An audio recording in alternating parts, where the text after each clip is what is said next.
ऐसे कहते हैं गुरुद्रोही की पैड़ पे जय पगावे वीर, वो 84 निश्चय पड़े नो सतगुरु कहे कबीर। गरीबदास जी कहते हैं कि ये चातुर प्राणी चोर हैं, ये मीठी मीठी बात बनाने वाले बात वही बता रहे हैं, लेकिन उनके पास नाम देने का आदेश नहीं है तो जीवन खो रहे हैं। ऐसे ये गुरुद्रोही जो होते हैं, गुरु जी से अलग होकर के उन अपने भोली आत्माओं को गुमराह जरूर कर लेते हैं अपनी मीठी बात बना के, और वो अनजान लोग कहोगे गुरु से भी अच्छा है तो बहुत अच्छी बातें बताता है, तो इतने में भी बात बिगड़ जाती है। गुरु को तजा बजा जो नाता पशुआ को फोकट गया ना। उसके लिए कवि गरीबदास जी कहते हैं कि ये चातुर प्राणी चोर है, विचक्षण है। ये चतुर प्राणी दिखे सियाने पर वस्तु नहीं, न उनके पास नाम देने का आदेश और न ही वो सत्य ज्ञान है। चोर है मूड मुग्ध है ठोठ, जो इतने सत्संग सुन के भी उनके पीछे लगे वह कहते हैं ठोठ। तो संतों के नहीं काम के उनके दे गलजोट, वह उनके साथ उन विचक्षण चतुर प्राणियों के साथ ही मरने योग्य हैं जो इतना सत्संग सुन के भी उनकी बातों में फंस जाते हैं। ऐसा कहा। कुछ दिनों के बाद कबीर साहब ने यह भ्रम तोड़ना था कि नादान संत और महंत अधूरे गुरु कहते हैं कि इस स्थान पर आओ, यहाँ पूजा कर जाओ, तुम्हारा कल्याण होगा। इस धाम में, इस स्थान में नहीं आओगे तो तुम्हारा कल्याण नहीं होगा। इस भ्रम को तोड़ने के लिए काशी में कहा करते थे वो अधूरे संत और महंत के जो काशी में मरता है वो सीधा स्वर्ग जाता है, और मगर मत मरना कोई भी, वो तो भगवान शिव ने श्राप दे रखा, वो पवित्र धरती नहीं है, पृथ्वी नहीं है। और कबीर साहब कहा करते सत भक्ति करने वाला शास्त्र अनुकूल साधन कहीं भी प्राण त्याग दो, चाहे वो बनारस में या चाहे मगर में या कहीं पर भी उसका शरीर पूरा हो जाए, वो अपने यथा स्थान पर जाएगा जहां की उसने भक्ति की है। इस भ्रम को तोड़ने के लिए कबीर साहब कहते हैं कि मैं मगर में प्राण त्यागूंगा। वैसे तो वो मालिक थे, प्राण क्या त्यागना था, पर लीला की। और देख लेना अपने ज्योतिष और पत्रे लेकर आ जाना और बताना जनता को, इस समाज भगत को, कि मैं कहां जा रहा हूं, मैं स्वर्ग गया, स्वर्ग से भी ऊपर गया, ये बताना इनको। कबीर साहब ने यह जब बताया कि मैं उस दिन वहां जाकर के अपना प्राण त्यागूंगा, अर्थात वहां शरीर छोड़ूंगा। इस बात को देखने के लिए देखेंगे कि स्वर्ग जाएगा या कहां जाएगा, ज्योतिषी भी, विद्वान पुरुष भी, भक्त आत्मा भी और राजा वीर सिंह देव बघेल भी वहां पर चल पड़ा। कबीर साहब ने प्रस्थान किया, 3 दिन में वहां पहुंचे, मगहर पहुंच गए। और साथ में यह भी उद्देश्य था वीरदेव सिंह बघेल और हिंदुओं का कि कबीर साहब वहां मगहर में प्राण त्यागेंगे, वो मुसलमानों का क्षेत्र है, वहां पर बिजली खां पठान एक वहां के नवाब, मुसलमान नवाब हैं, वो भी कबीर साहब के शिष्य हो चुके थे। अब ये सोचकर कि हम वहां से अब महाराज जी के शव को लेकर आएंगे और बनारस में काशी में आकर इनका अंतिम संस्कार करेंगे हिंदू रीति थे, कहीं मुसलमान ना रख ले, इसलिए सेना भी साथ लेकर चल पड़ा। उधर से कबीर साहब जब वहां पहुंचे मगहर में, तो बिजली खां पठान ने सभी भक्तों के लिए खाने और पीने के पानी का और भोजन की व्यवस्था, सादा भोजन, साधारण भोजन की व्यवस्था वहां करवा रखी। और उधर से उन मुसलमानों के मन में भी यह है कि कबीर साहब यहाँ शरीर छोड़ेंगे तो हम यही अंतिम संस्कार करेंगे, हिंदुओं को नहीं ले जाने देंगे। ये सोचकर बिजली खां पठान ने भी अपनी सेना तैयार कर ली। उधर से वीरदेव सिंह बघेल सेना लेकर आए हुआ था और लाखों की संख्या में, हजारों की संख्या में और भी दर्शक आए हुए थे। कबीर साहब ने कहा कि मैं बहते पानी में स्नान करूंगा, दरिया में। बिजली खां पठान जो कि मगहर का नवाब था, उसने कहा कि परवरदिगार, आमी नदी है, सूखी पड़ी है और भगवान शिव ने श्राप दे रखा, इसमें जल नहीं है और आसपास कोई नहर ऐसी नहीं है जिसमें बहता पानी हो, और नीचे का पानी भी बहुत खराब है, पीने के लिए पानी भी बाहर से मंगवाया है। परवरदिगार, बहता पानी नहीं है, आपके स्नान के लिए बहुत पवित्र स्वच्छ जल ला रखा है, आप उसमें स्नान कर लीजिए। कबीर साहब ने कहा कि वो सूखी नदी कहाँ है, वो आमी नदी? कहने लगे जी साथ में बगल में है, वहां से सारी 2 किले अर्थात 400-500 फुट पर है। उस समय ऐसे झाड़ झूड़ वृक्ष बहुत उगे हुए थे उसके चारों तरफ। वहां जाकर कबीर साहब को खड़ा कर दिया और कबीर साहब वहां खड़े हुए और सामने बहुत से व्यक्ति भी वहां खड़े हैं, दर्शक। कबीर साहब ने ऐसे इशारा किया जैसे ट्रैफिक का सिपाही करता है, यातायात वाला सिपाही ऐसे कर देता तो सभी गाड़ियां भाग लेती है, ऐसे जैसे रेड लाइट ऑफ होगी हो। कबीर साहब ने ऐसे किया, ऐसे तो काफी दूरी पर जैसे धमाका सा हुआ, जैसे कोई स्रोत सा पानी का फूटा और कुछ ही अक्षणों में, कुछ ही मिनटों में वो नदी दरिया भरकर चल पड़ी और पूरा पानी भर गया। निर्मल जल का सब नायर जय बोली बंदी छोड़ की, बोलो कबीर साहेब की जय। वो आमी नदी पूरे निर्मल जल तक भरकर चल पड़ी। वो शिव जी का श्राप भी खत्म कर दिया। कबीर साहब तीनों तापों का भी विनाश कर सकते हैं। ये ब्रह्मा विष्णु महेश और श्री राम आदि नहीं कर सकते। जैसे भगवान विष्णु को श्राप दिया था नारद जी ने कि जैसे मैं दुखी हुआ आज अपनी पत्नी के वियोग में, आप भी एक सारी आयु ऐसे ही पत्नी वियोग में बिताएगा, और वो ज्यों का त्यों हुआ। अर्थात गरीबदास जी कहते हैं तुम कौन राम का जपते जापम, अर्थात कटे न तीनों तापम। दुर्वासा जी ने श्राप दे दिया यादव कुल का विनाश होगा। सारे 56 करोड़ यादव आपस में लड़ झगड़ कर विनाश को प्राप्त हुए और भगवान श्री कृष्ण जी के पैर में भी तीर लग कर विनाश उनकी मृत्यु हुई। वो अपने भी 3 ताप को श्राप को नहीं टाल सके। अब कबीर साहब ने कहा भी एक चादर नीचे बिछाओ और एक ऊपर ओढ़ूंगा, 2 चादर ला दो। नीचे एक चादर बिछा दी, ऊपर सुगंधित छोटे छोटे 3-3, 4-4 इंच 6-6 इंच फूल बिछा दिए नीचे का सुगंधित। गुरुदेव ऊपर लेटेंगे। अब देखा कबीर साहब ने कि भाई ये सेना किस लिए लाए हो, वीरदेव सिंह बघेल और बिजली खां, ये सेना किस लिए लाए हो। अब वो दोनों नरेश तो नवाब और वो बिजली खां पठान और वीरदेव सिंह बघेल कांसी नरेश नीची गर्दन करके बोले नहीं। जो दूसरे खड़े थे ना हिंदू और मुसलमान, वो कहने लगे, हिंदू कहने लगे कि हम आपके शव को काशी ले जाएंगे, हिंदू रीति से आपका अंतिम संस्कार करेंगे। मुसलमान कहने लगे हम नहीं ले जाने देंगे, हम अपने पीर का मुसलमान रीति से इनका दफन करेंगे और यहाँ कब्र बनाएंगे। अब निकाली गोली और बंदूक हो गए खड़े, कति लड़ाई तैयार होगी। कबीर साहब बोले अरे अनजानो, 120 साल तक मैंने तुम्हें यही समझाया, आज भी तुम अपने आप को 2 मानते हो। नादान, तुम एक पिता की संतान, एक तुम्हारा कुल मालिक और मैं ही वो कबीर परमेश्वर हूं, और आज भी तुम नारे नारे बनकर लड़ रहे हो। कबीर साहब ने 1 घंटे तक समझाया तो कहने लगे तुमने क्या सीखा मेरे तय, नादान कहीं के।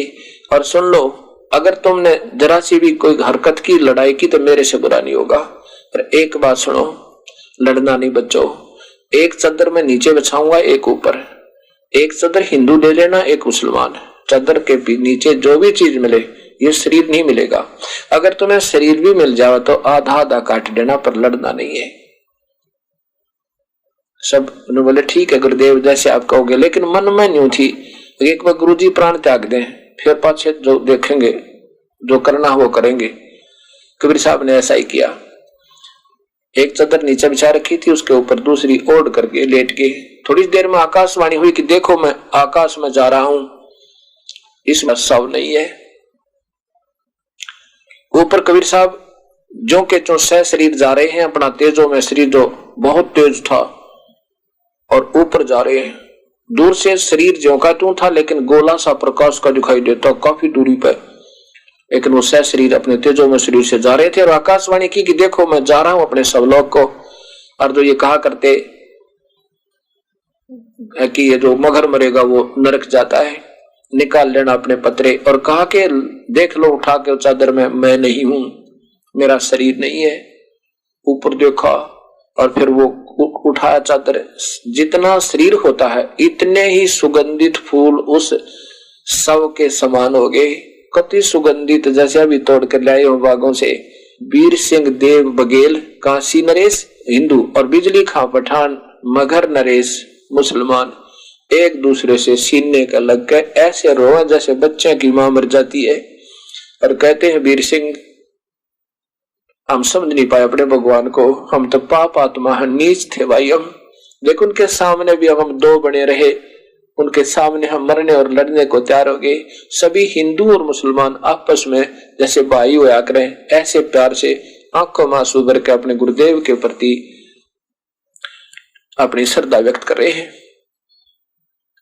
और फिर बिजली खां पठान ने कहा कि भी ऐसे कर लो।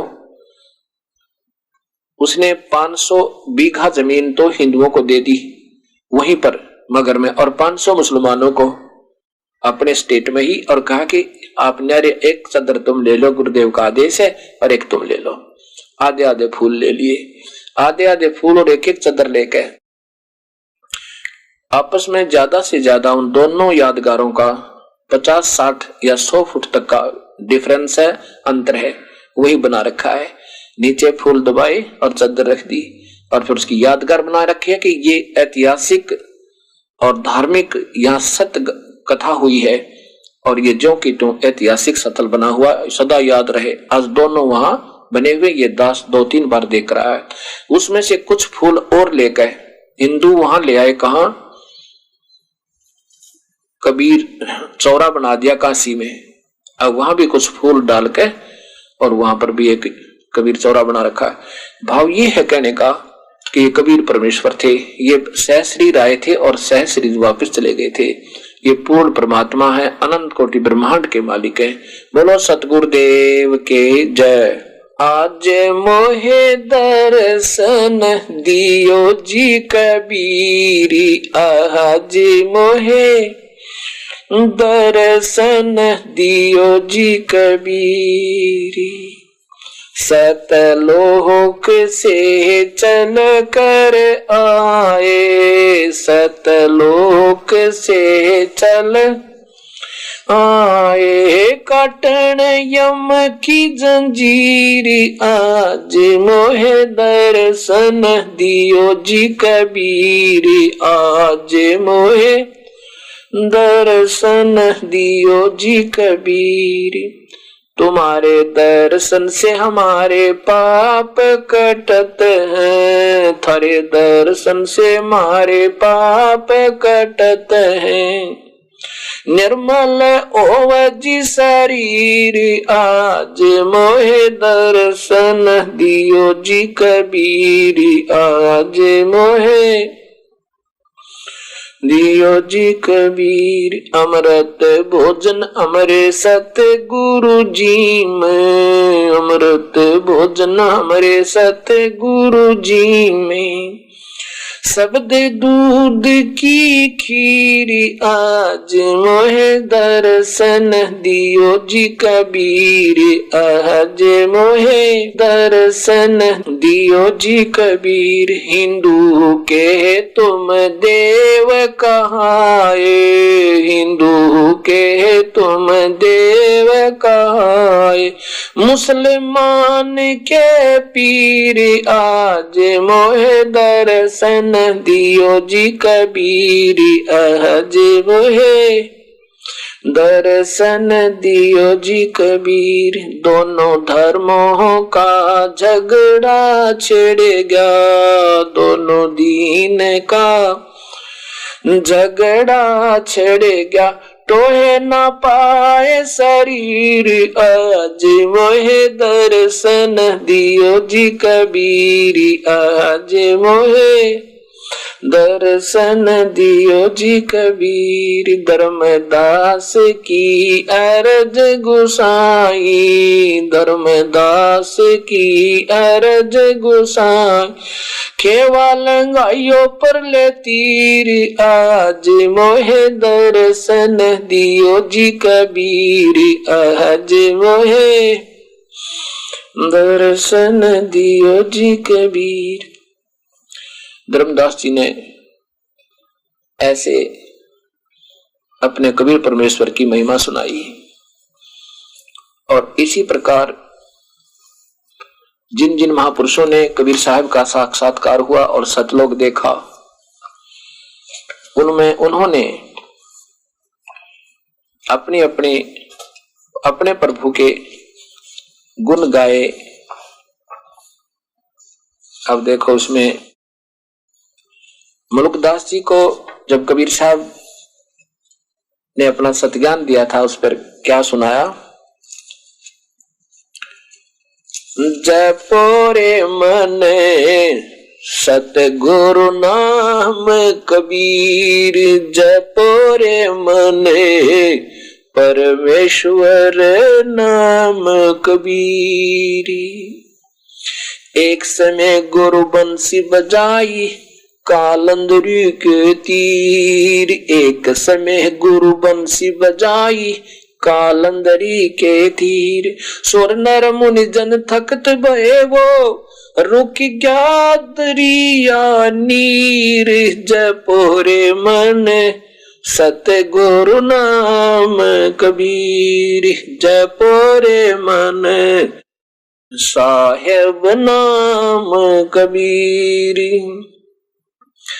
काशी तज गुरु मगहर पहुंचे दोनों दीन के पीर, काशी तज गुरु मगहर पहुंचे दोनों धर्मों के पीर। कोई गाडे कोई अग्न जनावे, नेक नदर रे धीर। जपोरे मन परमेश्वर नाम कबीर, जपोरे मन साहेब नाम कबीर। चार दाग से न्यारे सतगुरु टोहा न पाया शरीर, चार दाग से न्यारे सतगुरु ढूंढा न पाया शरीर। दास मलूक सलूक कहते हैं खोजो खसम कबीर। जपोरे मन साहेब नाम कबीर, जपोरे मन परमेश्वर नाम कबीर। मुलुकदास जी कहते हैं जपोरे मन उस परम पिता का नाम कबीर जो उन्होंने हमें उपदेश दिया, उस मंत्र का जाप करो। एक समय गुरु बंसी बजाई जमुना के तीर, जैसे भगवान श्री कृष्ण ने भी मुरली बजाई थी, उनकी भी मुरली में कसक थी, लेकिन कबीर साहब पूर्ण परमात्मा की जो मुरली में कसक है वो उनसे कोई असंख्य गुना ज्यादा होती है। तो कबीर साहब ने भी वहां उस जमुना के किनारे एक बार प्रकट हो गए और मुरली बजा के दिखाई। उस समय कहते हैं स्वर्ग और नर सब देवता के वहां चारों तरफ से ऊपर आकाश में देख रहे हैं, और गंगा जमुना का पानी भी स्थिर हो गया, जाम हो गया उस बंसी ने सुनने के लिए। एक समय गुरु बंसी बजाई कालंदरी के तीर, और सुर नर मुनिजन सब थकत भये हैं, रुक गया दरिया नीर। काशी तज गुरु मगहर पहुंचे वो दोनों दीन के पीर, काशी ने छोड़कर गुरुदेव मगहर गए। दोनों धर्मों के गुरुदेव, हिंदू और मुसलमानों के। और कोई गाड्डा कोई अगन जरावे और नेक निदर ते दीर। चार दाग में नहीं आया प्रभु कबीर साहब, कभी नहीं आते चार दाग में। जैसे चार दाग होते हैं, जैसे एक तो आकाश में ऐसे जंगल में डाल देते हैं सबको, कोई ऐसे भी कबीले होते हैं, और कोई जल प्रवाह कर देते हैं मृत्यु होने पर, और मुसलमान जमीन में कब्र बना देते हैं, हिंदू जला देते हैं। ये चार दाग अर्थात अंतिम संस्कार करने की विधि तरीका चार प्रकार से होता है। कहते ये भी उस प्रभु के शरीर का कभी नहीं होता। चार दाग से रहित नारा सतगुरु ढूंढा न पाया शरीर। और दास मलोक सलोक कहता है, सलोक कहते हैं मैं सत कहूं कति हृदय से, उस खोजो खसम कबीर। खसम माने कुल मालिक कुल धनी, कबीर परमेश्वर को ढूंढ लो।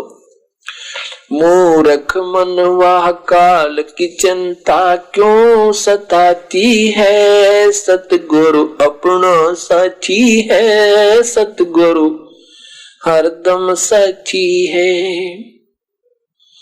गबन गऊ काट कर डाली कैसी करी ढठाई, कह सिकंद इसे जीवित कर दे जब मानो तेरी खुदाई। बच्चा गहू तत्काल जवाई फिर दूध दुआती है, सतगुरु अपना साथी है, सतगुरु हरदम साथी है। मूर्ख मनवा काल की चिंता क्यों सताती है, सतगुरु अपना साथी है, सतगुरु हरदम साथी है। इंद्रमती पर काल झपट झपट्या सतगुरु करी सहाई, कमाल कमाली जीवित कीने सत कबीर दुआई। इंद्रमती पर काल झपट्या सतगुरु कीन सहाई, कमाल कमाली जीवित कीनी सत कबीर दुआई। सिकंदर की जलन बुझाई वो तो करामाती है, सतगुरु हरदम साथी है। मूर्ख मनुआ काल की चिंता क्यों सताती है, सतगुरु हरदम साथी है, साहेब अपना साथी है। बिजली खान पठान समझाया और इब्राहिम सुल्तानी, हिंदू राजा वीर सिंह ने सीख गुरु की मनी। बिजली खान पठान समझाया और इब्राहिम सुल्तानी, हिंदू राजा वीर सिंह ने सीख गुरु की मनी। वेद कतेब का एक कहानी, कोई जात न पाती है, सतगुरु अपना साथी है, साहेब हरदम साथी है। मूर्ख मनुआ काल की चिंता क्यों सताती है, सतगुरु अपना साथी है, सतगुरु हरदम साथी है। जो चाहे सो कर दे सतगुरु भरम पड़ो मत कोई, सेव दर पे शीश चढ़ाया पीछे करी रसोई। जो चाहे सो कर देव सतगुरु भरम पड़ो मत कोई, सेव दर पे शीश चढ़ाया पीछे करी रसोई।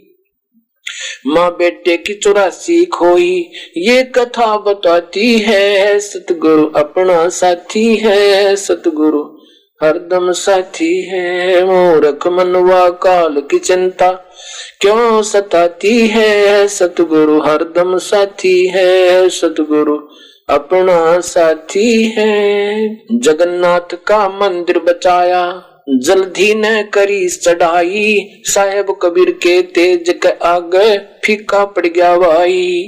जगन्नाथ का मंदिर बचाया समुद्र ने करी चढ़ाई, साहेब कबीर के तेज के आगे फीका पड़ गया भाई।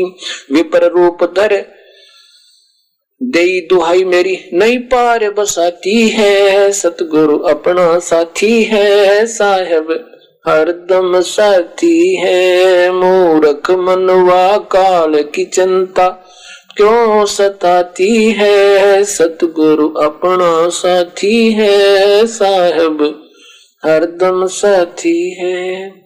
राज दरबार में साहेब कबीर ने पग पर डाला पानी, जगन्नाथ के पांडे के पैर की पड़गी आग बुझानी।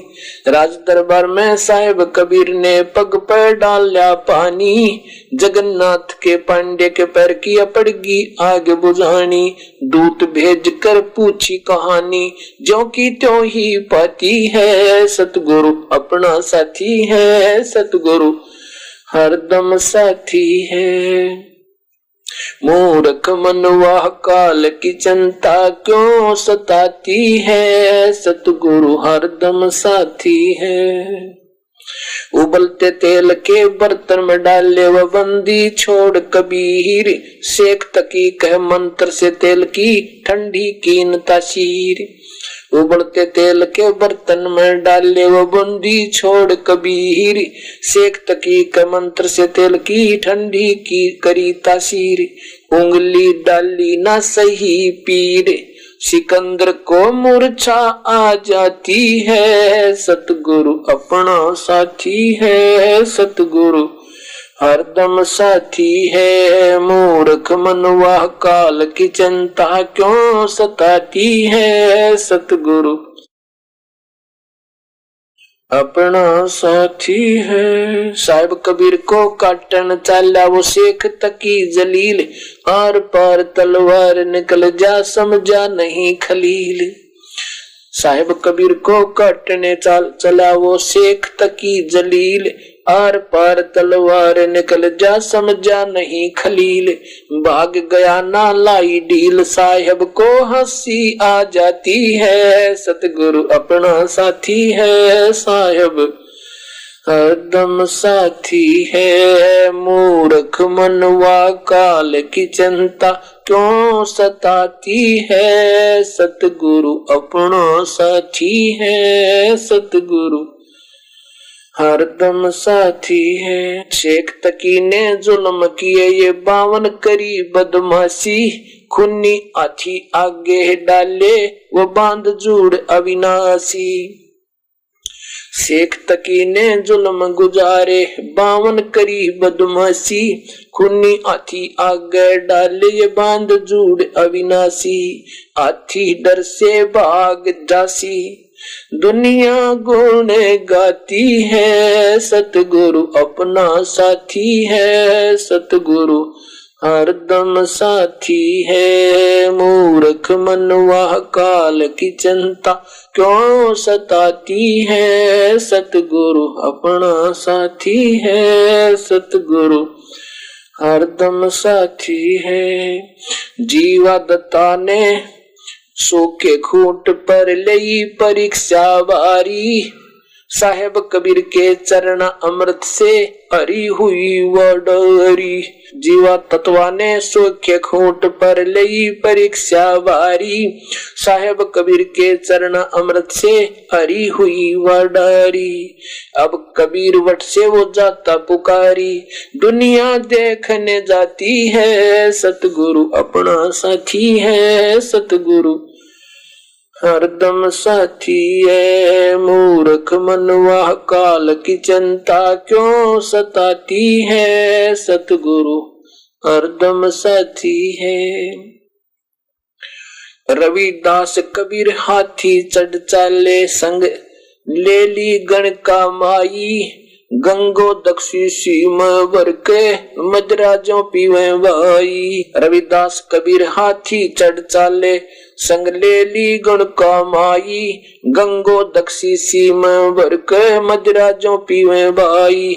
64 लाख ने भक्ति गंवाई, मूर्ख को न प्रतीत आती है, सतगुरु अपना साथी है। सतगुरु हरदम साथी है। मूर्ख मनवा काल की चिंता क्यों सताती है, सतगुरु अपना साथी है। सतगुरु हरदम साथी है।